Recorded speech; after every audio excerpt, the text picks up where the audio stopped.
So welcome back, y'all. So this is day 4 of Unit 0. This is going to be Western Europe. So reminders before we get started, please make sure you have your history notebook out and you're taking notes as we move through the video. And make sure that you complete the vocabulary for this video, which can be found down in the description and later in this video. So our key terms for today are going to be Socrates, Plato, Aristotle, Imperial Government, Roman roads, Byzantine Empire, Jesus of Nazareth, Paul of Taurus, Edict of Milan, and the Republican government. So our key concepts are going to be Western European civilizations pre-1200 and major ideologies in Western Europe. So let's start in Western Europe. So civilizations really begin to pop up in the classical period, which is between 600 BCE and 600 CE. They're going to trade in the Mediterranean, and there's going to be really two kind of civilization pieces that pop up. First, we have the Greek city-states that are not united. And this is going to be places like Athens and Sparta, where they're a city and they have some land around them, but they're their own country. And the Greek city-states are going to primarily focus on math, science, governmental systems such as Athens, creating a direct democracy, which is different than the United States, where we have an indirect democracy. Their art, their Greek city-states are also going to focus on art, which is based in realism and romanticism, and we'll look at some examples of that here in a moment. Now, the other side is the Roman Empire. The Roman Empire, from roughly 40 CE to around 476 CE, and they're going to unite Western Europe. And they're very much an imperial government. They have a monarchy. They have an empire. They unite most of North Africa, parts of France, all of Italy. They do get some parts of Greece, and all the way up till about modern-day Germany, give or take. Now, they do allow local tolerance. That means they can allow people to practice their own religion. And the two other big religions, besides the Roman kind of anthropomorphic polytheistic religion, is going to be Christianity and Judaism, which are monotheistic religions, meaning that they have one god. And since they don't worship the Roman gods, those religions are going to be seen as treasonous. So while they're kind of local tolerant, they're not really. But also we have the Roman roads are our next big part. And Roman roads connect all points of the empire, which allow for trade, which is going to allow Christianity to spread, and they allow for the military to mobilize and put down rebellions. Now, around 300, the Roman Empire is going to split into the Western Roman Empire and the Eastern Roman Empire, or the Byzantine Empire. The Western Roman Empire will be conquered by nomads and will enter a period known as the Dark Ages, while the Eastern Roman Empire will become the Byzantine Empire and will prosper for a time until they are eventually conquered by the Muslims. So, Greek cultures and traditions and philosophy, and their Greek philosophy is based on human reason and rationality. And our three big gentlemen you need to know for Greek philosophy are going to be Socrates. And Socrates was very questioning of humanity. He asks questions, and he kind of threatens the status quo because he wants to understand humans, and he's asking people, why do you believe in your God? Why do we need gods? Why do we believe things? And, the people in charge really don't like that. They don't like it when you question things, when you're thinking about things. And so Socrates is killed by the Athenians for, corrupting the youth. Right? Next thing we know, we got Plato. Plato's a student of Socrates, and he realizes, hey, I shouldn't be bucking the system and kind of trying to fight the power. So he comes up with more theories of forms and ideas, and kind of do how do our ideas about something such as beauty kind of come down to like this big idea. How does it narrow down to we consider something beautiful? That's Plato. And then our last gentleman is Aristotle. And Aristotle is going to devise the rules of logic, the scientific method, which you've used in your science classes. And he's really considered the father of Western science. Now, the legacy of Greek philosophy is that these gentlemen were the authorities on European philosophy until the 1700s, and they were the intellectual inspiration for both the Christian and Islamic theologians or theologies. Now, once again, the Greek religion and fine arts, the Greeks are polytheistic, which means they have multiple gods.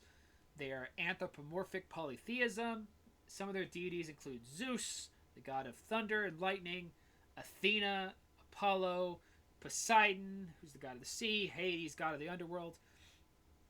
These are going to be the Greek kind of pantheon. Now, their fine arts, they have theater, which is going to break down into two kind of classes of theater: tragic drama, which explored possibilities and limitation of human action, meaning that the god's will always take place. The biggest one of this is going to be, or not a biggest one, an example of it is going to be Oedipus Rex, where an oracle told Oedipus's father that Oedipus would kill him. Well, so Oedipus gives the task to a shepherd, and he's told the shepherd to kill the baby. The shepherd does not kill the baby, raises the baby, and when Oedipus is older, he comes across this crazy, mad, lunatic man, and he kills him, and it turns out to be his dad. And then Oedipus Rex marries his mom, just like the god said they would. So it's very much that humans cannot stop the will of their gods, right? And then, of course, we have comic drama. And comic drama is going to be kind of making fun at political figures and making fun of human experiences, right? And then we have their art and architecture, and their art is going to be very balanced, proportional, rational in their design, and very kind of symmetrical. If we look at some of their temples and theaters, like a full, perfect semicircle or exact symmetry in their architecture and buildings. And this is Greek art and architecture. Let's move on to republican government. Now, this is really going to be kind of Roman government, and we have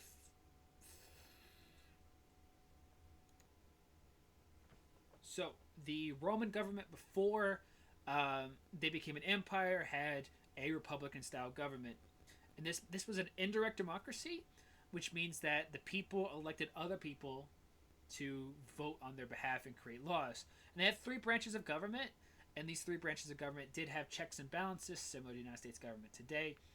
And those three branches were monarchical, and this was directed government control. This is the directed government. This is control of the army, the act as judge, edicts, chief priests. Then you had the Senate. The senators, they controlled the budget, and they could pass laws. And the Senate was kind of the rich upper class. And then we have the democratic. This is a series of tribunes. They could approve and reject laws. They could decide on war. Tribune could veto actions of the magistrate, act as a final court. And their basis of power was they were soldiers. Now, let's move on to the spread of Christianity.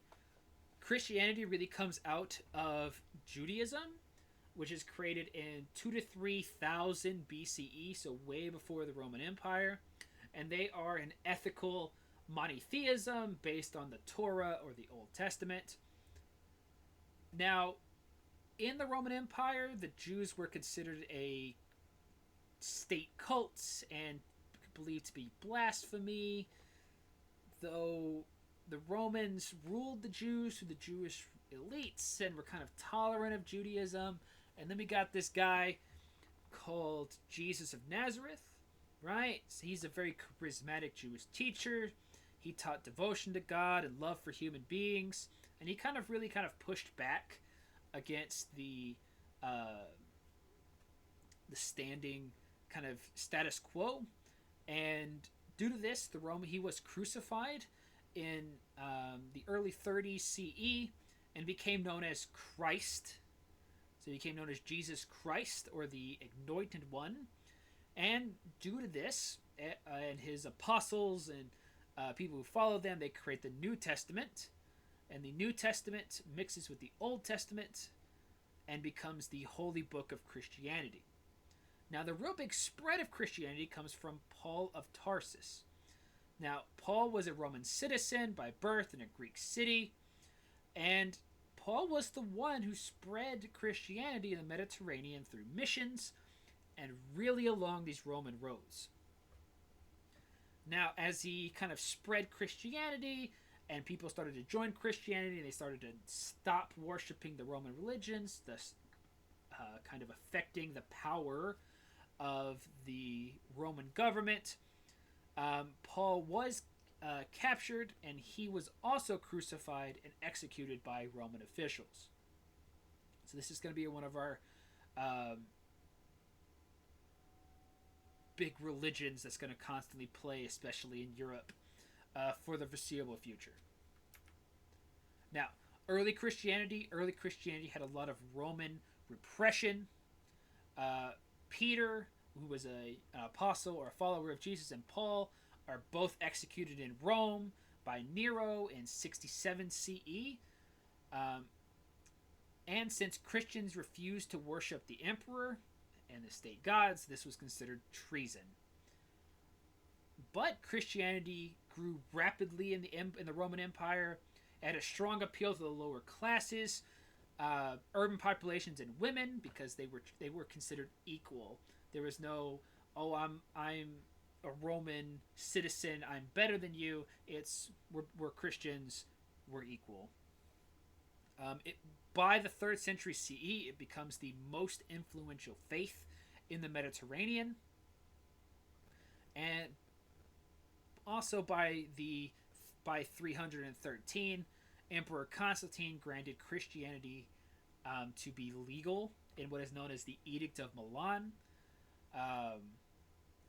And Christianity will actually survive the fall of Rome. So even after Rome tried to repress the Christians and kind of keep Christianity down, the Roman Empire falls apart and Christianity remains, even through today.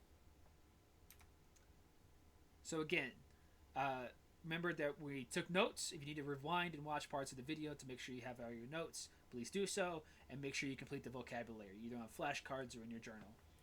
Thank you guys, and I'll see you guys in class.